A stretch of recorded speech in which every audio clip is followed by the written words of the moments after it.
ये कसूर का वही गांव है जहां हवस और उसे बेचने का कारोबार करने वालों ने मुतअद्दिद बच्चों का बचपन छीना।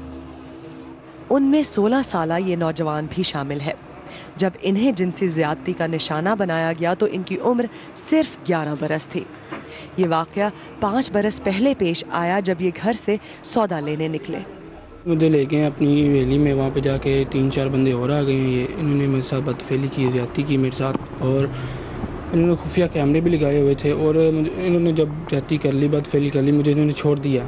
घर वालों ने पूछा हाँ इतनी देर कहाँ था, तो उनसे झूठ बोल दिया, अभी इधर गया था, इधर गया था। एक हफ्ते बाद ये वापस आए मेरे पास, कहा तेरी वीडियो बन गई है, अब जो चाहेंगे तुमसे करवा लेंगे। अगर तूने हमारी बात ना मानी तो तेरे दोस्तों को दिखा देंगे, तेरे स्कूल में दिखा देंगे, या तेरे वालिदैन को दिखा देंगे।